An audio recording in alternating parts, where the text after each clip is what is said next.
하나님의 영광을 비추는 존재라는 제목으로 말씀의 은혜를 나누고자 합니다. 여러분, 교회가 이 땅에 존재하는 이유가 무엇이겠습니까? 교회가 이 땅에 존재하는 이유와 목적, 우리가 왜 교회가 이 땅에 존재하는가, 또 교회의 사역의 목적이 무엇인가, 이것은 하나로 귀결될 수 있습니다. 바로 하나님의 영광을 위해서인지로 믿습니다. 아멘. 고린도전서 10장 31절에 너희가 먹든지 마시든지 무엇을 하든지 다 하나님의 영광을 위하여 하라 라고 말하고 있습니다. 우리의 삶의 목적, 우리가 숨쉬고 먹고 그리고 자고 또 일하는 그 모든 목적이 하나님의 영광을 위해서 하라라는 것이죠. 마찬가지로 우리 교회가 존재하는 목적도, 그리고 교회가 일하는 그 목적도, 모이는 목적도 바로 하나님의 영광을 위해서인 줄로 믿습니다. 여러분, 그렇다면 하나님의 영광을 위해서라는 말이 무슨 말일까요?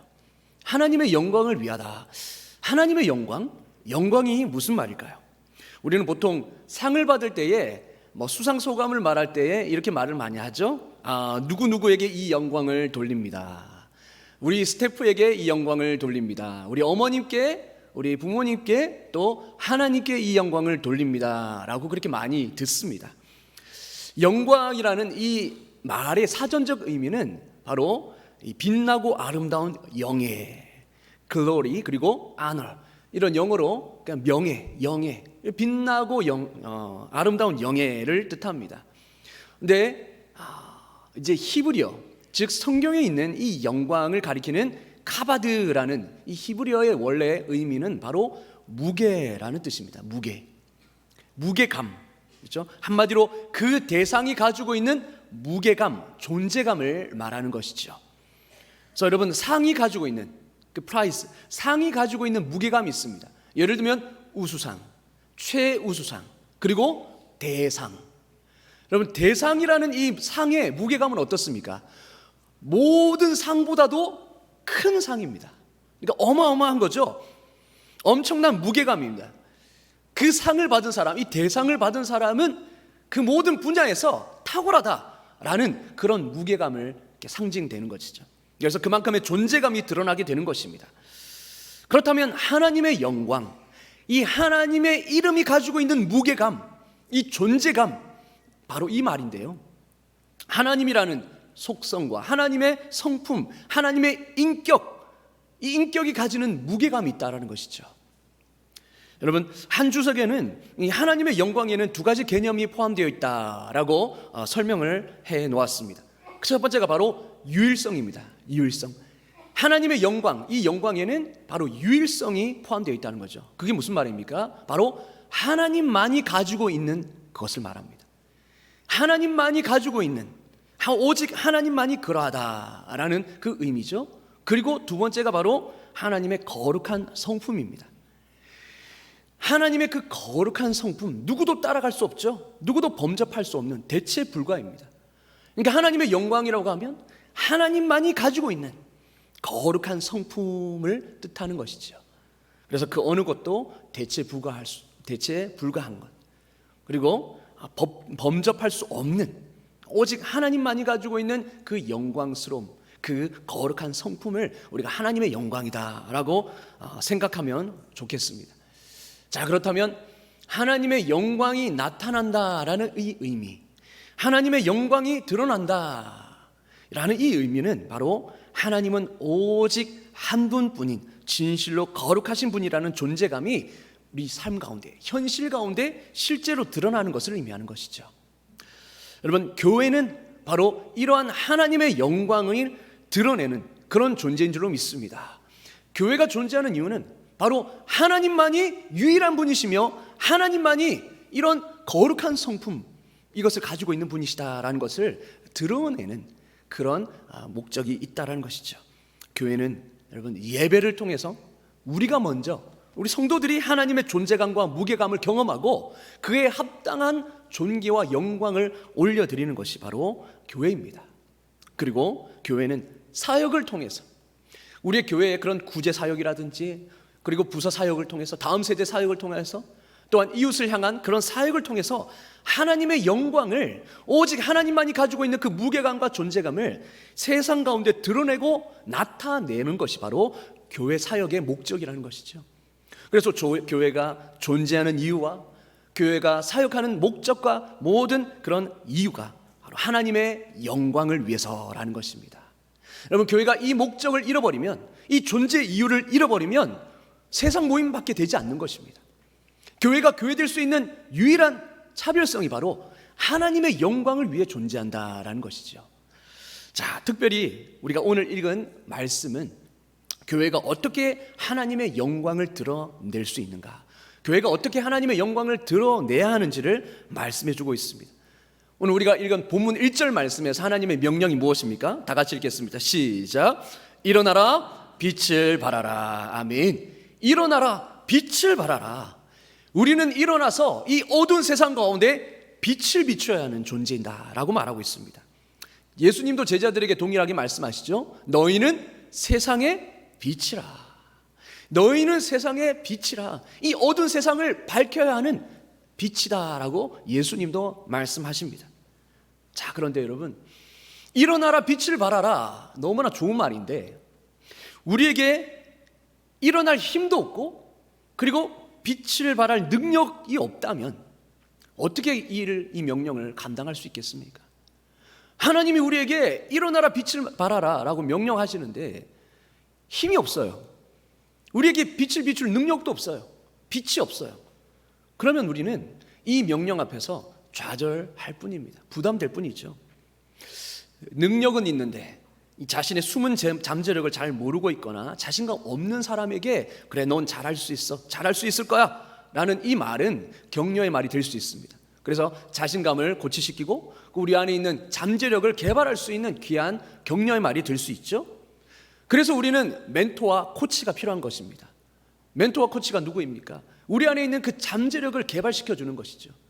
잠들어 있는 그 잠재력을 깨워서 개발시켜서 우리의 그런 은사들을 그렇게 발휘하게 할 수 있는 사람이 멘토이고 코치입니다. 자, 그런데 아무리 봐도 능력이 없는데, 아무리 봐도 저렇게 할 수 있는 능력이 없는데 무조건 그래, 넌 잘할 수 있어, 할 수 있어 라고 한다면 그것은 오히려 희망 고문이 될 뿐입니다.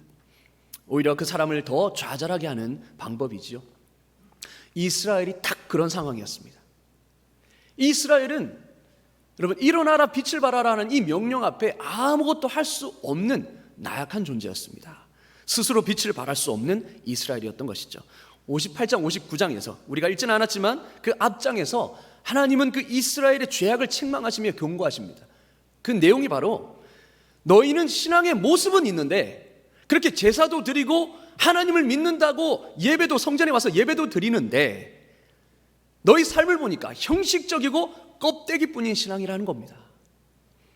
믿는다 하면서도 여전히 믿는 삶이 없죠. 불의를 행하고 그렇게 빈 껍데기뿐인 그 신앙을 주님은 지금 질책하십니다. 여러분, 그런데 이스라엘이 왜 그렇게 살 수밖에 없었는지를 59장 9절과 10절에서 이렇게 말하고 있습니다. 다 같이 읽겠습니다. 시작. 그러므로 정의가 우리에게서 멀고 공의가 우리에게 미치지 못한즉 우리가 빛을 바라나 어둠뿐이요 밝은 것을 바라나 캄캄한 가운데에 행함으로 우리가 맹인같이 담을 더듬으며 눈 없는 자같이 두루 더듬으며 낮에도 황혼때같이 넘어지니 우리는 강장한 자 중에서도 죽은 자 같은지라. 아멘. 이게 무슨 말인가요? 세번역은 좀 더 쉽게 이렇게 말하고 있습니다. 그러므로 공평이 우리에게서 멀고 공의가 우리에게 미치지 못한다. 우리가 빛을 바라나 어둠뿐이며 밝음을 바라나 암흑 속을 걸을 뿐이다. 우리는 앞을 못 보는 사람처럼 담을 더듬고 눈먼 사람처럼 더듬고 다닌다. 대낮에도 우리가 밤길을 걸을 때처럼 넘어지니 몸이 건강하다고 하나 죽은 사람과 다를 바 없다라는 겁니다. 지금 이스라엘은 영적으로 암흑 속을 걷고 있는 것입니다. 원함은 있지만 어둠 가운데 있기 때문에 빛을 바란다고 해도 어둠을 뿜을 뿐이고, 그리고 밝은 것을 바라지만 정작 캄캄한 속에 있기 때문에 더듬고 넘어질 수밖에 없는 것이죠. 몸은 건강하다고 하나 산 송장과 같다라는 겁니다. 여러분, 본문 우리가 읽은 이 60장 2절에서 말하고 있는 어둠이 땅을 덮을 것이며 캄캄함이 만민을 가리려니와, 여러분, 이 상황이 딱 지금 이스라엘의 영적인 상황인 것입니다. 바로 죄 아래에 있는 인생을 이렇게 표현하고 있습니다. 죄 아래에 있는 인생, 로마서 3장 23절은 이렇게 말합니다. 모든 사람이 죄를 범하였음에 하나님의 영광에 이르지 못하더니, 모든 사람이 죄를 범하여서 죄 아래에 있어서 하나님의 영광에 이르지 못하고 있다는 것입니다. 예외 없이 모든 사람이 그렇다는 거죠. 이 암울하고 절망적인 상황을 바울은 이렇게 표현합니다. 내 속 곧 내 육신에 선한 것이 거하지 아니하는 줄 아노니 원함은 내게 있으나 선을 행하는 것은 없노라. 내가 원하는 바 선은 행하지 아니하고 도리어 원하지 않는 바 악을 행하도다. 이것이 지금 암흑 속에 있는, 그리고 죄악 속에 있는 인생의 현실이라는 것이죠. 원하는 것은 있습니다. 선을 행하기를 원하는 마음은 있지만 선을 행할 수 있는 능력은 없는 상태. 내가 원하는 선을 행하지 않고 도리어 원하지 않는 악을 행하고 있는 그 모습, 이것이 죄 아래에 있는 인생이다라는 것입니다. 그래서 죄 아래에 있는 인생은 하나님의 거룩한 성품을 담지도 않을 뿐만 아니라 그것을 담을 수도, 그리고 드러낼 수도 없는 상태인 것이죠. 여러분, 우리 인생은 스스로 빛을 발할 수 없는 암울하고 절망적인 상태에 놓여 있음을 너무나도 잘 말해주고 있습니다. 그러니까 여기다 대고 일어나라, 빛을 발하라. 그러니까 어떻게 빛을 발할 수 있겠습니까? 어둠뿐인데. 그래서 하나님은요, 너무나도 이걸 너무나 잘 아셨습니다. 하나님은 무리한 요구를 하시는 분이 아니시죠. 우리 각자를 너무나도 잘 아시는 분이십니다. 그래서 1절에 이렇게 말씀하십니다. 다 같이 읽겠습니다. 시작. 일어나라, 빛을 발하라. 이는 내 빛이 이르렀고 여호와의 영광이 내 위에 임하였음이니라. 아멘. 무엇이라고 말합니까? 일어나라, 빛을 발하라. 이는 왜냐하면이라는 것이죠. 일어나서 빛을 발할 수 있는 능력을 이미 하나님이 우리에게 주셨다라는 것입니다. 이는 내 빛이 이르렀고 내 영광이 너희 위에 임하였음이라 라고 말씀하시는 것이죠. 그러니까 하나님은 명령을 하실 때에 그 명령을 지킬 수 있는 능력과 자원을 주시면서 그렇게 행하기를 원하십니다. 내 빛이 이르렀고, 이때 너의 빛, 이 너의 빛은 스스로 만들어낸 빛을 말하는 것이 아니라 하나님이 이미 우리에게 비춰주신 그 구원의 빛을 반사시키라라는 이 의미가 강하죠. 하나님이 우리에게 구원의 빛을 비춰주시고 그분의 영광이 우리 위에 임하였기 때문에 우리는 그 빛을 발할 수 있는 존재가 된 것입니다. 마치 달이 어떻습니까? 달은 스스로 빛을 낼 수 없죠. 발광체가 아닙니다. 그러나 태양빛을 받아서 그 빛을 반사함을 통하여서 밤에 달빛이 환하게 비치는 것처럼 우리의 삶도 그렇다는 것이죠. 하나님의 빛이 우리 삶 가운데 온전히 비춰졌기 때문에 그 빛을 발하라, 그 빛을 반사시켜라 라는 이 명령이 우리에게 주어진 것입니다. 하나님의 명령이지만 지킬 수 있는 힘도 하나님이 주시는 것이죠. 하나님이 모든 것을 주도해 나가시는 것입니다. 그래서 하나님이 일하시는 방식은 항상 이렇습니다. 우리에게 하라라고 말씀하시지만 그것은 아무것도 없는 무에서 유를 창조하라고 하시는 것이 아니라 이미 모든 능력과 자원을 주시면서 믿음을 통하여서 그 자원을 사용하라라고 늘 말씀해 주시는 것이죠. 그렇다면 여러분, 하나님의 영광이 우리에게 어떻게 나타났습니까? 그 구원의 빛이 우리에게 어떻게 비춰졌습니까? 바울은 로마서 3장 23절에서 모든 사람이 죄를 범하였음에 여호와의 영광에, 하나님의 영광에 이르지 못하였다라는 이 절망적인 상황을 말하면서 동시에 24절에서 구원의 소망의 빛이 우리에게 비춰졌음을 이렇게 말합니다. 다 같이 읽겠습니다. 시작. 그리스도 예수 안에 있는 속량으로 말미암아 하나님의 은혜로 값없이 의롭다 하심을 얻은 자 되었느니라. 아멘. 예수 안에 있는 그 속량, 그 죄의 속량으로 말미암아 하나님의 은혜로 값없이 우리를 의롭다 하심을 얻은 자가 되게 하셨다라고 오늘 분명히 말씀하고 있습니다. 죄로 인해서 하나님의 영광이 미칠 수 없었던 우리가 바로 그래서 하나님의 거룩한 성품을 담을 수도 없고 드러낼 수도 없었던 우리가 예수 그리스도의 십자가 속량으로 인해서 하나님의 은혜로 값없이 의롭다 하심을 얻은 것입니다. 그래서 이제는 오직 은혜로 하나님과 관계 맺는 그런 관계가 되었고, 그리고 오직 은혜로 세상에 하나님의 영광을 드러낼 수 있는 존재가 된 것입니다. 하나님의 거룩한 성품을 차마 담을 수 없는 우리가 그것을 담는 그릇으로 변화된 것입니다. 우리는 하나님의 영광에 미치지 못하던 존재가 이제는 하나님의 은혜로 우리가 값없이 의롭다함을 얻음으로 어떻게 된 존재가 됐습니까? 하나님의 거룩한 성품을 담을 수 있는 존재가 되었고 그것을 드러낼 수 있는 존재가 되었다라고 오늘 성경은 말씀하고 있는 것입니다. 여러분, 누가 먼저 이루셨습니까? 하나님 편에서 먼저 이루어 주신 줄로 믿습니다. 하나님 편에서 먼저 시작하셨고 이루셨습니다. 이게 바로 은혜이죠. 값 없는 자, 받을 자격이 없는 자에게 값없이 주어지는 그것이 바로 은혜입니다. 그래서 우리는 은혜로 이렇게 하나님의 거룩한 성품을 담을 수 있는 그런 귀한 존재가 된 것입니다. 자, 이렇게 하나님의 은혜가 종들의 삶을 자유롭게 합니다.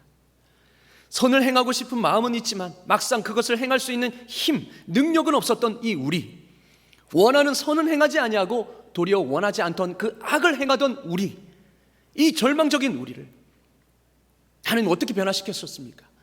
그토록 우리 심령과 삶의 허무와 낙심, 좌절과 슬픔으로 채워갔던 그 절망적인 어둠이 하나님의 영광이 임함으로 물러간 것입니다. 여러분, 그리고 구원의 밝은 빛이 우리의 심령을 가득 채우게 된 것입니다. 그로 인해서 여러분 이제는 삶의 의미를 발견하게 된 거고, 우리가 왜 살아야 되고 무엇을 위해 살아야 되는지를 진정으로 깨닫게 되고요, 그리고 소망 없던 내일이 이제는 희망이 가득한 내일로 변화되게 되었습니다. 그리고 하나님이 얼마나 우리를 사랑하시고 나와 함께 하신다라는 그 확신을 가지고 일시적인 기쁨이 아니라 영원한 기쁨, 완전한 기쁨을 가지고 살 수 있게 된 것이지요. 여러분, 이것은 다른 무엇 때문이 아니라, 그렇죠? 우리가 몸부림치고 간절히 고대해서 이루어진 변화가 아니라 그것은 오직 빛 대신 예수님께서 우리의 삶에 찾아오셨기 때문에 이루어진 일인 줄로 믿습니다. 여러분, 이것이 은혜입니다. 이것이 은혜입니다. 하나님의 은혜가 종들의 삶을 자유롭게 합니다. 그전에는 빼앗기면 끝인 줄 알았죠. 빼앗기면 끝인 줄 알아서 그래서 움켜쥐려고 했습니다. 더 가지려고 했습니다. 그런데 오직 은혜로 그리스도의 빛이 우리 삶에 비치니까 가치가 전도되는 것이죠. 그전에는 이것이 내가 소중하게 여겼던 모든 것이 이제는 배설물로 여겨지고 주님을 위한 일만이, 영혼을 살리는 일만이 가치 있게 여겨지게 되는 것입니다. 그래서 우리가 그동안 움켜쥐려고 했던 것들을 내어주게 되고 나누게 되는 것이죠. 섬기게 되는 것입니다. 내가 가지고 있는 것으로 다른 사람을 섬기게 되는 것이죠. 그리고 그전에는요, 탐심의 죄악으로 가득 차서 순종하지 않고 교만했던 우리가 이제는 주님의 희생의 사랑을 깨닫고 눈을 떠서 탐심과 죄악의 삶을 진심으로 통회하고 그 사랑에 굴복함으로 순종할 수 있는 존재가 된 것입니다. 그리고 자신의 종교적인 업적들과 자기 의에만 신경 쓰고 그것을 내세우던 사람이 낮은 자리에서 종의 모습으로 섬기신 주님을 주인으로 모심으로 변화되어서 이제는 나도 다른 사람의 필요에 더 가치를 두면서 그 사람의 필요를 채우기 위해 섬기는 존재가 된 것이죠. 여러분, 이러한 변화들, 이러한 수많은 변화들, 내 삶 속에서 일어나던 그 변화들이 바로 하나님의 영광이 내 삶 가운데 임한 결과인 줄로 믿습니다. 여러분, 하나님의 영광이 임하니까 하나님의 삶이 우리 안에서 새롭게 재생산되는 것입니다. 하나님의 삶이 사라지는 것이죠. 이제 우리 안에서 지독스럽게 나밖에 모르던 존재가 하나님의 거룩한 성품을 드러내는 존재로 변화된 것, 이것 자체가 하나님의 영광이, 그리고 하나님의 거룩한 성품이 내 안에 임했다라는 증거인 줄로 믿습니다. 그렇습니다. 여러분, 이러한 변화된 삶이 하나님의 영광을 드러내게 하는 것입니다. 하나님의 거룩한 성품을 드러내게 하는 것입니다. 그 결과 어떻습니까? 그 결과로 열방이 그 빛을 보고 주님께 나오게 되는 것입니다. 그 결과로 여러분 3절에 이렇게 말합니다. 나라들은 내 빛으로 왕들은 비치는 내 광명으로 나오리라. 이사야는 우리 안에서 하나님이 빛나는 것이 보일 때에 열방이 하나님께 나올 것이다 라고 그렇게 확신 있게 말하고 있습니다. 하나님의 은혜가 종들을 자유롭게 할 때에 열방이 하나님의 의로우신 성품을 확신하게 되는 것입니다. 저렇게 자기밖에 모르던 사람이 이제 하나님의 거룩한 성품을 드러내는 존재로 변화되게 되니까 사람들이 먼저 알아보게 되는 것이죠. 야, 저렇게 이기적인 사람이 저렇게 바뀌었구나. 아, 저거는 오직 하나님만이 하실 수 있는 일이다. 그래서 하나님이 바라던 대로 열방이 그 속에서 우리 속에서 하나님을 보고 하나님께로 나오게 된다라는 것입니다. 여러분, 이것이 우리가 이 땅에서 부름받은 이유이고 이것이 바로 교회가 이 땅에 존재하는 이유인 줄로 믿습니다. 열방은 이렇게 행하시는 하나님을 보고 우리에게로 이끌려오는 것이 아니라 하나님께 이끌려가는 것입니다. 여러분, 결론입니다. 하나님은 너희에게 이미 이 빛이 비추어졌으니 이제 일어나 빛을 발하라 그리고 말씀하십니다. 사랑하는 성도 여러분, 어두운 절망 가운데 있던 우리에게 주님의 구원의 빛이 비추어 주셨습니다. 그리고 거룩한 성품을 차마 담을 수 없던 우리가 예수 그리스도로 인해서 하나님의 거룩한 성품을 담는 그릇이 되었습니다. 그렇기에 우리는 일어나 빛을 발할 수 있는 존재가 된 것입니다. 여러분, 순서를 잘 기억하십시오. 행함이 있기 전에 은혜가 먼저입니다. 일어나 빛을 발하기 전에 그 빛이 이미 우리에게 주어졌고 하나님의 영광이 임하는 것이 먼저인 줄로 믿습니다. 여러분, 그렇습니다. 그러나 우리는 늘 반대로 하려고 하니까 문제인 것이죠. 나에게 빛이 없는데도, 빛을 비추는 그 빛이 없는데도 빛을 비추려고 하니까 어려운 것입니다. 내 힘으로 하게 되는 것입니다. 여러분, 그렇기에 우리는 먼저 그 은혜를, 하나님의 영광을, 그 빛을 경험하고 누리는 것이 더 중요하다는 것이죠. 내가 일어나 빛을 발하기 전에 그 빛이 무엇인가, 그 빛을 경험하는 것이 가장 우선순위다라는 것이죠. 여러분, 복음이 내 삶 가운데서, 복음이 내 안에서 실제로 복음이 되도록 하는 것이 필요하다는 것입니다. 복음이 무슨 뜻입니까? 복음은 기쁜 소식입니다. 여러분, 성경의 이 십자가, 이 복음이 여러분에게 기쁜 소식이 되고 있습니까? 여러분의 삶을, 가치를 전도시킬 정도로 큰 역사를 일으키고 있습니까? 이 복음이 내 안에서 복음으로 여겨지지 않으면요, 우리는 빛을 발할 수가 없습니다. 그래서 우리는 여기서 이 복음이 실제로 내 안에서 복음으로 여겨지도록, 경험되도록 우리는 힘써야 하는 것이죠. 여러분, 잘 들으십시오. 잘 들으십시오. 복음이 기쁜 소식이 되려면 내 삶의 중심을 예수 그리스도께로 두어야 합니다. 복음이 내 안에서 기쁜 소식이 되려면, 복음이 내 삶을 자유케 하려면 내 삶의 중심을 예수 그리스도께로 드려야 한다는 것입니다. 복음은요, 내 삶의 중심을 그리스도 예수께 두라라고 말하고 있습니다. 그럴 때에 참 복음의 역사가 일어난다라고 말씀합니다. 십자가는 우리가 가지고 있는 수많은 사고 방식 중에 단지 몇 개만 바꾸는 것이 아닙니다. 바로 십자가는 우리 삶의 중심에 치명적인 영향을 주어서 내 안의 중심축을 통째로 옮기는 것입니다. 나에게서, 그래서 그리스도께로 중심을 옮기는 사건이 바로 십자가 사건이고 믿음이라는 것이죠. 그래서 십자가가 여러분에게 이런 영향, 즉 가치의 전도, 그리고 중심축을 변화시키는 이러한 영향을 주지 않았다면 진심으로 한번 자신을 되돌아보셔야 합니다. 예수님을 믿는다고 하면서 여전히 중심이 내가 되는 사람이 있습니다. 예수님을 믿는다고 하면서 여전히 내 방식대로 신앙생활하고 내 방식대로 사람을 대하고 내 방식대로 사랑하는 사람이 있습니다. 내 방식대로 봉사하는 사람이 있습니다. 여러분, 그러면 복음의 빛이 온전히 나에게 비추어지지 않은 것일 수 있습니다. 복음의 빛과 능력은 나 같은 죄인을, 정말 이 회생 가능성이 없는 이 죄인을 거룩한 하나님의 백성으로 변화시키는 능력입니다. 갈라디아서 2장 20절에 이렇게 말합니다.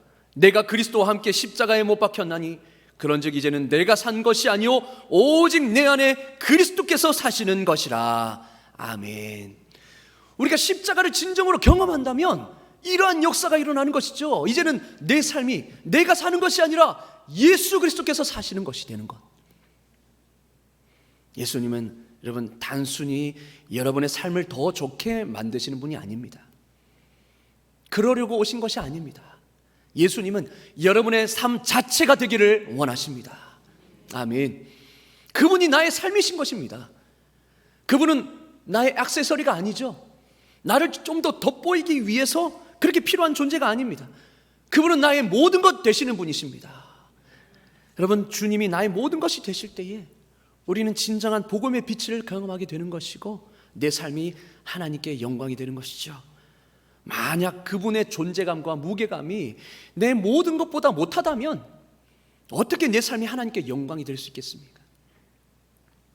주님 한 분만으로 나는 만족합니다. 주님 한 분만으로 나는 만족합니다. 이것이 복음을 누리는 삶의 고백인 줄로 믿습니다. 여러분, 크로스핏 유젠 대표로 계시는 이성호 목사님은 이렇게 말했습니다.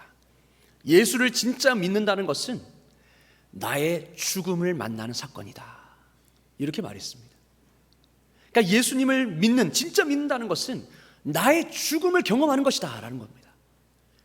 지독하게 나밖에 모르는 내가, 그리고 나를 위해서 사는 내가, 나의 유익을 위해서 하나님을 이용하는 내가, 나 때문에 신앙생활하는 내가 십자가에서 죽는 것입니다. 그래서 이제는 예수님이 내 삶이 되시는 것, 이게 진짜 복음이고 진짜 기쁜 소식입니다. 여러분, 이렇게 될 때에 우리는 복음의 참 가치와 참 능력을 경험하게 되는 것이죠. 비로소 우리는 그 죄의 종된 삶에서 자유케 되는 것이고, 우리는 먼저 예배를 통해 이 복음의 기쁨을 누려야 될 줄로 믿습니다. 예배를 통해 가치의 전도가 일어나야 되는 것입니다. 예배를 통해 내 삶의 중심이 이제는 나에게서 예수님으로 옮겨져야 하는 것입니다. 여러분, 예배를 통해서 우리의 삶을 재조정하십시오. 십자가의 주님을 우리의 삶의 중심으로 모셔드리십시오. 그럴 때에 죄악에 얽매인 그런 모든 것에서부터 우리는 자유함을 누리는 진정한 해방을 경험할 수가 있는 것입니다. 여러분, 이러한 해방의 경험이 우리 안에서 샘솟듯 넘쳐나야 하는 것입니다. 그래서 예배는 축제가 될 수 있는 것이죠. 아멘. 우리 안에 이 복음의 능력이 회복된다면 우리의 일상 속에서 하나님이 역사하시는 것을 보게 될 것입니다. 그럴 때에 우리 삶이 진정으로 하나님의 거룩한 성품을 담는 그릇으로 그렇게 변화될 것이고, 그리고 이제는 내 삶이 지독하게 나밖에 모르던 내 삶이 거룩한 성품을 드러내는 그런 삶으로 변화되는 것입니다. 여러분, 그럴 때 세상은 보게 될 것입니다. 하나님의 영광과 복음의 능력을 보게 될 것입니다. 그리고 열방이 하나님께로 이끌려 오게 될 줄로 믿습니다. 이러한 하나님의 영광의 빛을 비추시는 복된 삶이 될 수 있기를 주의 이름으로 축원합니다. 아멘. 기도하겠습니다. 하나님 아버지, 일어나라 빛을 발하라고 우리에게 명령하시는 하나님, 그러나 그 전에 무엇보다 우리에게 빛이 되어주시고 영광으로 임하시는 하나님, 우리는 이때까지 내 힘으로만 빛을 비추려고 했습니다. 그러나 내 안에는 빛이 없었음을 고백합니다. 나는 너무나도 암울했고 나에게는 하나님 그런 능력이 없었음을 고백합니다. 나 자신을 원했고 너무나도 나 자신밖에 몰랐던 나였습니다. 그러나 그런 나를 그냥 내버려 두지 않으시고 불쌍히 여겨주셔서 복음의 밝은 빛으로 비춰주시고 하나님의 영광을 비추게 하여 주셔서 이제는 하나님의 거룩한 성품 영광을 담을 수 있는 존재로 변화시켜 주신 줄 믿습니다. 이제는 하나님 그 은혜 안에 거하게 하여 주셔서 그 복음의 빛을 경험하며 누리는 삶을 살게 하여 주시옵소서. 온전히 예수님이 내 삶의 중심이 되어 주셔서 온전한 그 기쁨을 누리는 삶이 되게 하여 주심으로 말미암아 이제는 내 삶 가운데 그 열매가 맺히게 하여 주시고 나밖에 몰랐던 존재가 이제는 타인을 위하는 존재로 남을 섬기는 존재로 변화되는 가운데에 많은 사람들이 그 변화된 삶을 보고 주님께로 나오게 되는 거룩한 빛의 역할을, 사명을 감당하는 우리 모두가 되게 하여 주시옵소서. 예수 그리스도의 이름으로 기도드리옵나이다.